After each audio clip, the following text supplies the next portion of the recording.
مریم کی دادی نے مریم سے پوچھا، مریم بیٹا، آج تم کچھ پریشان دکھائی دے رہی ہو۔ مریم نے کہا، جی دادی، میں بہت پریشان ہوں، کیونکہ جو بھی میرا دوست بنتا ہے یا تو وہ مجھ سے لڑتا جھگڑتا رہتا ہے یا پھر وہ مجھ سے جھوٹ بولتا ہے۔ میں نے بے شمار دوست بنائے، لیکن سب بھی ایسے نکلے۔ جو ایک دو بچے ہیں وہ بھی مجھ سے لڑتے رہتے ہیں۔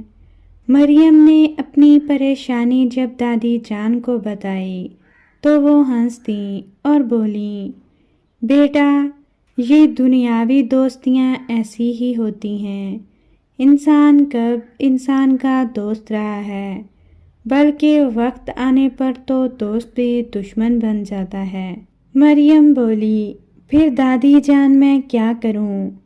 دادی جان نے کہا، اچھا، میں تمہیں ایک دوست کا بتاتی ہوں جو سب کا دوست ہے، جو اپنے دوستوں کو کبھی بھی اداس نہیں رہنے دیتا، لیکن اس کی دوستی تھوڑی مشکل ہے۔ دادی، مجھے اسے دوست بنانا ہے۔ مریم کی آنکھوں میں چمک تھی۔ اچھا ٹھیک ہے، دادی جان نے کہا۔ مریم بیٹا، دوست تو وہ ہے جو ساری دنیا کا نظام چلاتا ہے، اور بے شک اللہ نیک لوگوں کو دوست رکھتا ہے۔ تمہیں جو بھی پریشانی ہو تم وہ اللہ سے شیئر کرو، بجائے اس کے کہ روتی رہو۔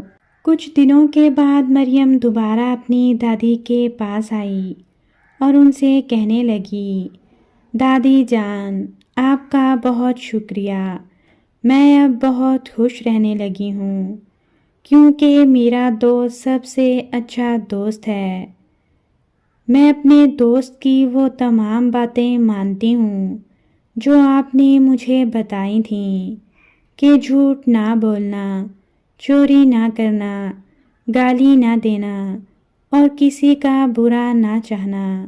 اور اب میں ایسی کئی عادتوں سے دور رہتی ہوں، بھلا میں اپنے دوست کو کیسے ناراض کر سکتی ہوں؟ مریم کی دادی نے کہا، شاباش مریم بیٹا، تم نے میری باتیں غور سے سنیں اور ان پر عمل کیا۔